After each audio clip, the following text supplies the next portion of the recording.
Now at 5 o'clock, a community is on alert, sharing their concerns with police after this man was killed in a Cambridge park. Developing out of Wisconsin, a 13-year-old girl found alive after she'd been missing for months, and police say a suspect is in custody. Deep in the heart, President Donald Trump threatening to put lawmakers against the wall as he tours a border station down in Texas. And the Patriots hoping to come out fast and furious in their Sunday showdown with the Chargers at Gillette.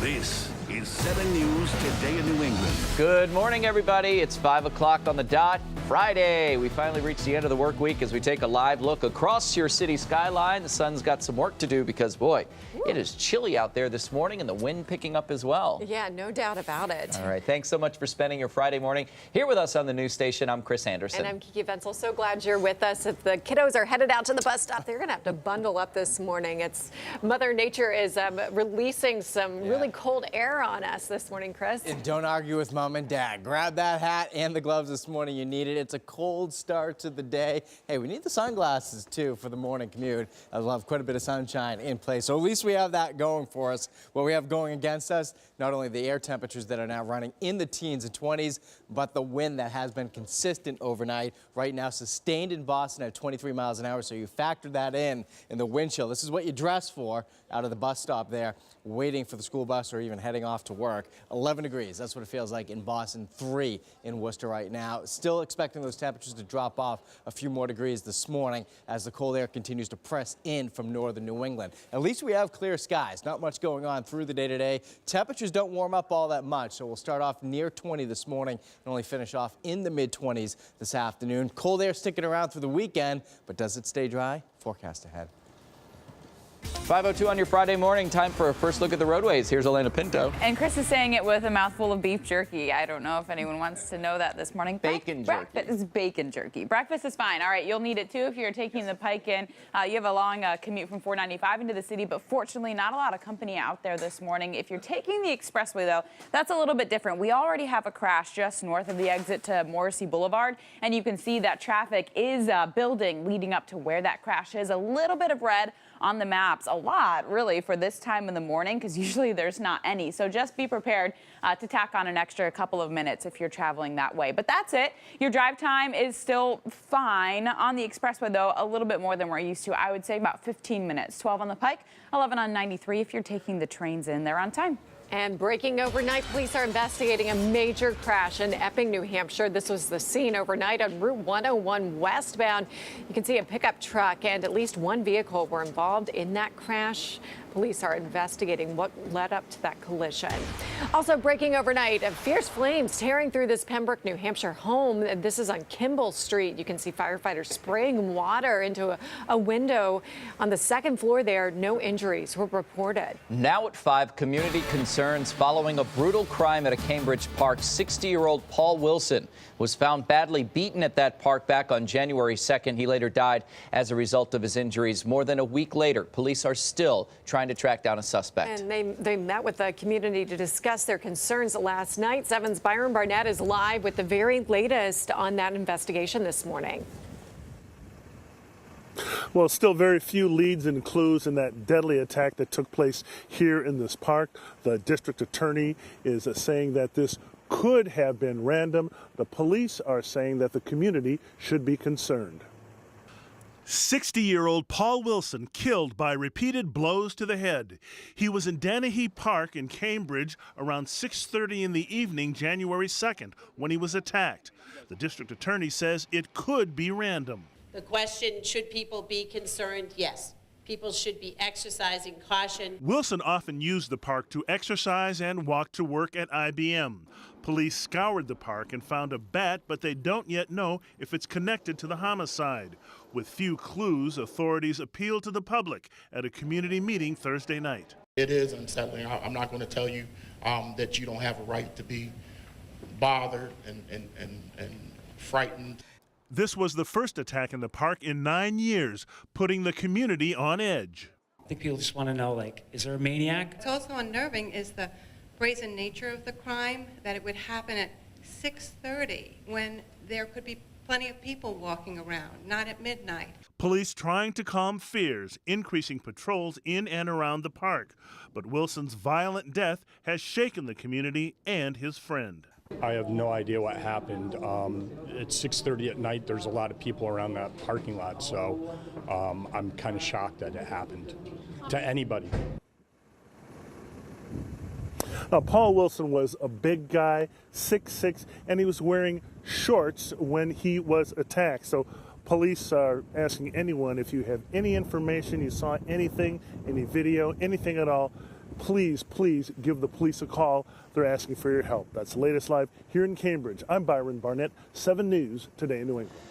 Developing story coming out of Wisconsin now. A teenager who's been missing since October has been found alive. She disappeared after her parents were found shot inside of their home. And this morning, the suspect in this case is in custody. 13-year-old Jamie Kloss disappeared October 15th. Well, yesterday, authorities say she was found about 70 miles away from her hometown in Barron County, Wisconsin. According to family members, Kloss was taken to the hospital where she's being treated. She vanished in October after her parents were found shot and killed in their home. Police say they made the gruesome discovery after getting a mysterious 911 call with yelling in the background. Officers say when they got to the house, Jamie was nowhere to be found. Investigators are planning to update this investigation later this morning, and as soon as we learn more information, we'll be sure to bring it to you. And we have a news story just into the newsroom right now where a U.S. military official says that U.S. troops have started the process of withdrawing from Syria. That official declined to discuss any details, but just days ago, National Security Advisor John Bolton said the U.S. wouldn't be withdrawing troops from Syria until ISIS was destroyed. Last month, President Trump called for the immediate withdrawal of all U.S. troops from Syria and declared that ISIS had been defeated.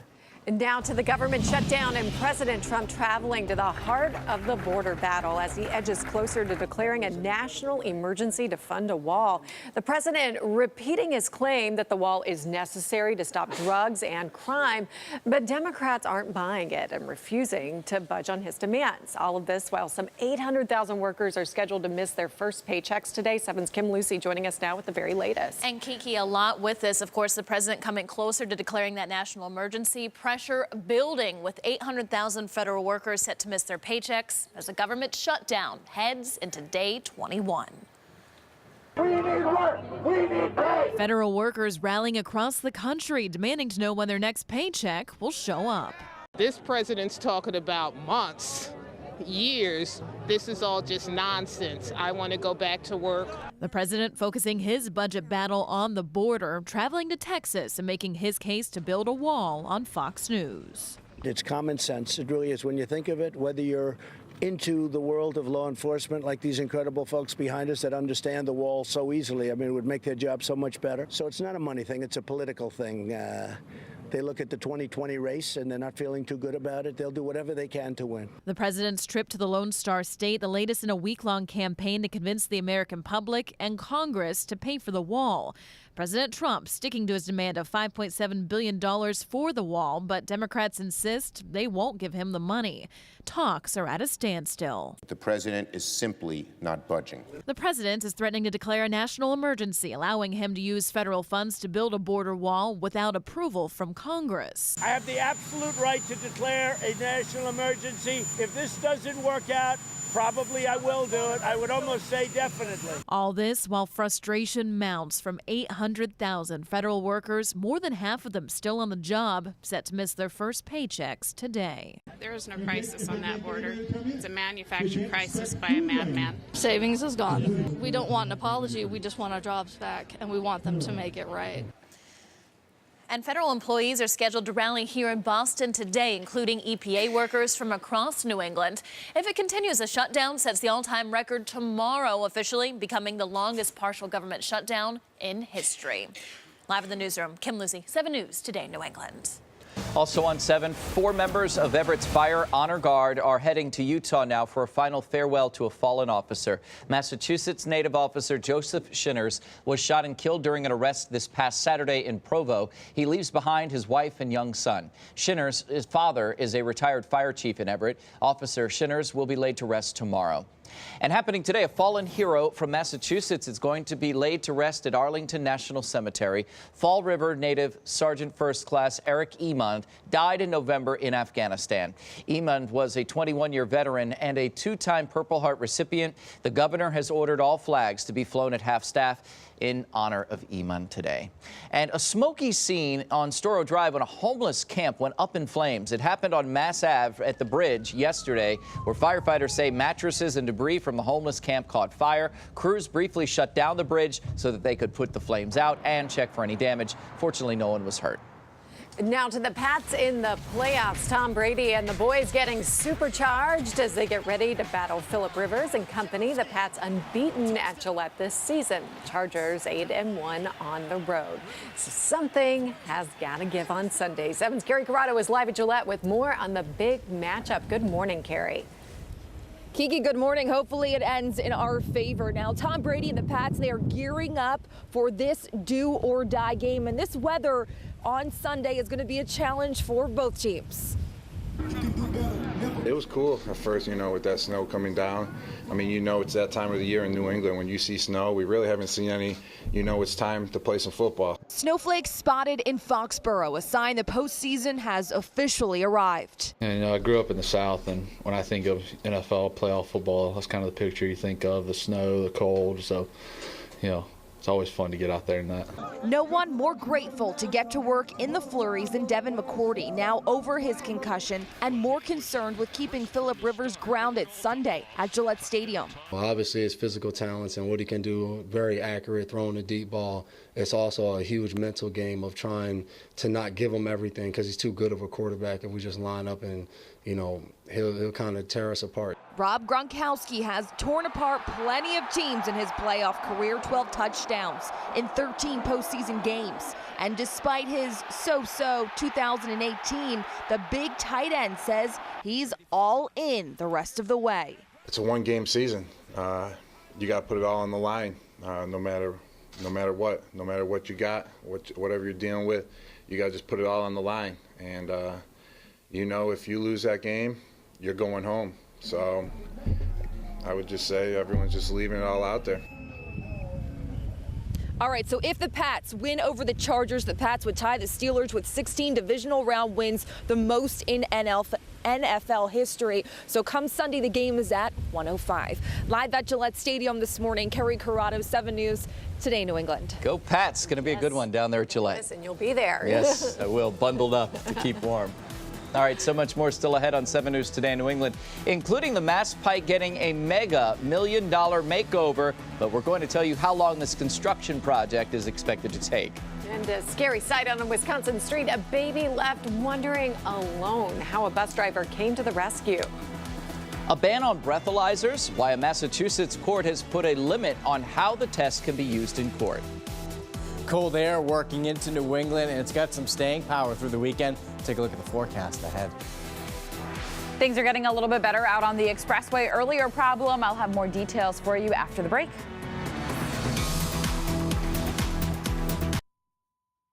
Now, 7 weather with meteorologist Chris Lambert. Good morning, everyone. We do start off much colder than yesterday morning at this time, thanks to the wind in place, and temperatures now in the teens out through the Worcester Hills. 18 in Worcester, 26 in Boston, 21 Nashua, New Hampshire. There's your breeze that we're battling this morning. It is consistent, sustained at 23 miles an hour in Boston right now. 13 miles an hour in Bedford, 17 down in Providence over toward New Bedford. It's out of the west-northwest, so it's driving the wind chills down into the single digits in teens at the moment. It only feels like 11 degrees in Boston, feels like 3. That is all in Worcester at the moment. Do have some cloudiness across the western edges of New England. Otherwise, skies mainly clear. So we have that going for us. Going to have a lot of sunshine over the next couple of days as the cold air continues to press on in. You can see how much colder it is to the north of us. Ottawa, -4 right now. Burlington, Vermont at 11 degrees. That is the cold air that's going to be continuing to press in towards southern New England. So despite starting off running right now in the mid-20s in Boston. I think we're going to pretty much stay in the 20s as we go throughout the day. So there's not going to be a whole lot of upward movement temperature-wise as the cold air continues to drain on in, and then lows overnight tonight and over the next couple of nights fading back into the single digits in teens. I think more teens widespread later on tonight, and then even by tomorrow morning, a few upper single digits popping up in some of the colder suburbs. Suppression, we'll get that out of high pressure building in from Canada. It's going to suppress this storm track to the south. In fact, most of the snow likely falling across southern portions of the mid-Atlantic states down into northern Virginia as we go through the next couple of days. Wind chills in the teens this afternoon, low teens at that. Not a whole lot of a recovery out there. Temperatures running into the mid-20s on average this afternoon. And then it's clear and cold tonight with the numbers fading back down into the teens. And then we'll have another cold day tomorrow with temperatures running generally into the upper 20s on average, mid to upper 20s out there with the wind chills fading back down into the teens throughout the day. We're starting off near zero. That's what it's going to feel like Saturday morning. How about at Gillette? 25 degrees at kickoff. Clouds, filtered sunshine at times, but it does look dry. On Sunday, maybe a couple of snow showers down across the Cape and the Islands. The rest of us looking dry through Sunday afternoon. Cold pattern continues into early next week, although there is some moderation. Temperatures back into the 30s to, if not even near 40, by Wednesday of next week. Guys. Check in on traffic right now. Let's head over to Elena for the latest. Kiki, good morning. Good morning, everybody. We'll start with a live look at the Sachem-Leverett connector. Not a lot of people out there on the roadways at the moment. 93 should be fine. The Pike should be okay, too. The expressway, maybe a little bit heavier than normal at 5:15. We did have an earlier crash that did clear, but you can see the volume built up, and now all of those cars are working their way into Boston together. So a tiny bit of red on the map leading up to where that problem was near the exit to Savin Hill. But that's really our only issue. Your drive time right now on the expressway, about 15 to 20 minutes, 12 on the Pike, 11 on 93. If you're taking the trains in, they're on time. Also this morning, there's a Mass Pike makeover coming to Alston. Mass DOT has unveiled detailed plans to revamp a major part of the highway. The Pike project also carrying a pretty hefty price tag. So the price tag's one thing, but the length of the project is another thing that people are worried about. And those familiar with the project say, don't worry, at the end, it's going to be worth it. After years of planning, the future of what is often referred to as the Throat is now set, and it's big. It's a kind of mini version of the seaport, and what changed there? On Thursday, the Department of Transportation approved a plan to revamp an outdated section of I-90 and Soldiers Field Road between Cambridge Street and the BU Bridge. The plan would bring the Pike down to the ground and elevate Soldiers Field Road above it. Rick Domino is the CEO of a nonprofit, A Better City, and says that leaves more riverfront park space and even more room for the new commuter rail hub. It's a multimodal project, and there's a possibility that we might be able to move forward with the new West Station. But the ambitious change also means at least 8 years of construction in an area that sees 150,000 cars a day. A few years, sure. 8 years is... yeah, a little bit of a stretch there. Everything has growing pains, but it would probably be better in the long run, be kind of unfortunate for the time being. Domino says the project will certainly be disruptive, but he's hopeful it will be worth the headache. What we've learned here is when we want to do something significant and bold, the impacts are worth it. Officials say the plan is to keep some traffic flow during construction. It's still not clear how much is possible. Mass DOT spokespeople say that they won't know until they go through environmental approval and pick a contractor for this big project. Okay, wait and see there. Yeah, it's going to be some headaches for about 8 years. Probably so. Okay, coming up on Today in New England, Rockland fourth grader making a critical call to save his sister's life.